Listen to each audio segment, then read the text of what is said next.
Greetings, I'm Mark with Unlimited Story, unlimited-story.com, a channel dedicated to writing, world building, marketing, and most importantly, getting things done, and Kindle, Vella, and more to come. Right. So anyway, if you want to support this channel and things I do, check out my stuff on Kindle or Kindle Vella. Makes me happy. That's all I'm going to say about that. And in this video, I'm going to be covering Living Hell, a Vampire Hunter 6 short story by Joss L. Riley. And here is the description. It's a mean world, and it's only getting meaner. Humans and supernaturals live side by side, sharing power in a tenuous truce.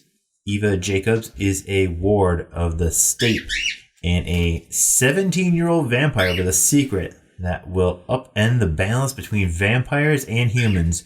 To some, she is a weapon. To the vampire hunter charged to find her, she's his salvation. Who will survive Living Hell?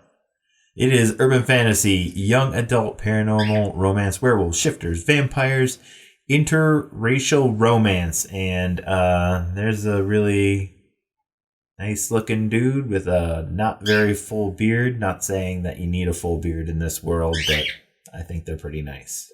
All right, let's get started.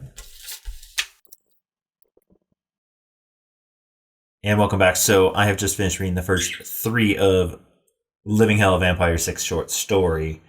And the first thing I'm going to say is I really enjoy the world building. I am too used to these vampire stories or magic stories where nobody knows about this other race or this other faction or all this stuff happening. Like in this universe or world or whatever, it's totally like vampires and werewolves, all that stuff is just part of society. So it's a completely alternative world instead of trying to like massage it into, hey, this is our current world. It's just we don't know about it. So it's a nice change because you actually have to cater to this different world building, which is going to be covered in a hot second. So first things first, we are introduced to our big, main characters. So there's Daniel Santos, and he is a human. And I guess this is a really big deal because he's a pure human. There's nothing to him. Like, he is just born from humans all the way down.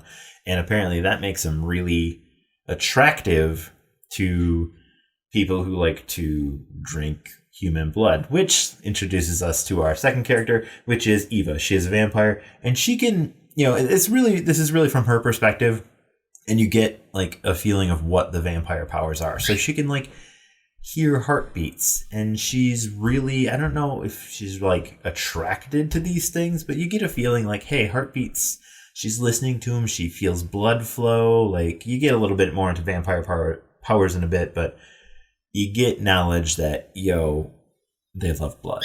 Blood's their thing. Okay, so they go to this place called Manic Panic, which is a warehouse club which caters to vampires and human delights, or vampires with human delights, which all vampires would have human delights. But whatever the case, it's a club. You can get some blood. And, Dan's there just drinking and having a good time. He's basically like flaunting like, yo, I'm a vampire delicacy. And I guess that's really it. He's just over there having a great time. But anyway, they end up leaving because he's just like, this place isn't fun anymore. Or he had his fun or whatever. And they just peace out. And then there's kind of like a little hint like, something's watching them.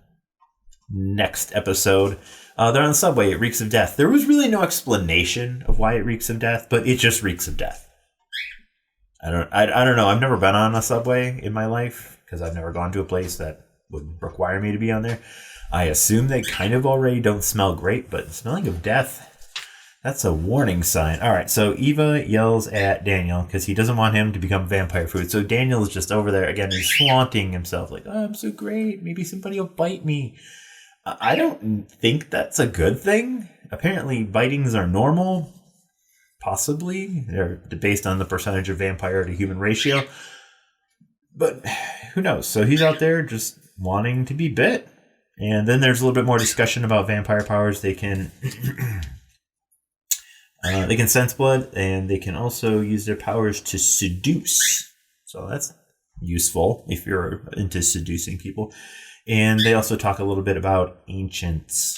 And then at the end, we're introduced to an ancient. Okay, And they kind of like slip through the shadows. So they got way more powers than our main girl, Eva. So now into episode number 3, where Daniel's off in, I don't know, La La Land or something.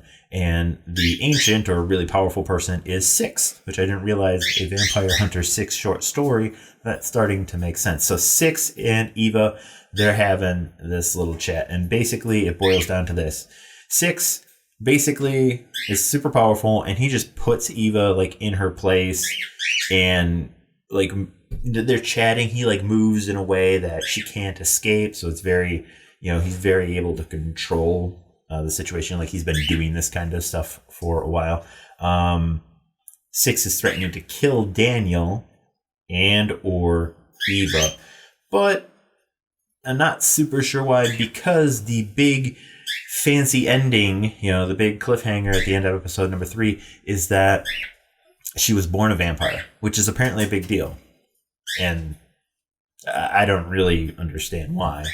Because if 2 vampires have a baby, I'm getting way into this.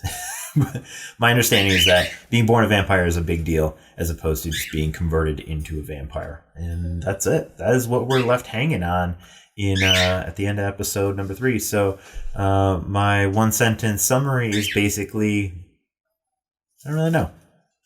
My 1-sentence summary is actually going to be Eva and Daniel going to be making some babies, because I think this is a romance.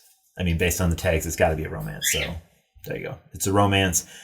They're going to make babies in the end, or Six gets killed. But it sounds like Six is an important character too in this whole world / series. So who knows? We'll find out. So that's it. If you like this kind of stuff, consider subscribing, or at least watching another one of my videos that YouTube recommends. If you're an author, check out some of my other stuff. Hit me up on Yola Discord. Chat it up there with all the other really cool authors. That's it. Peace.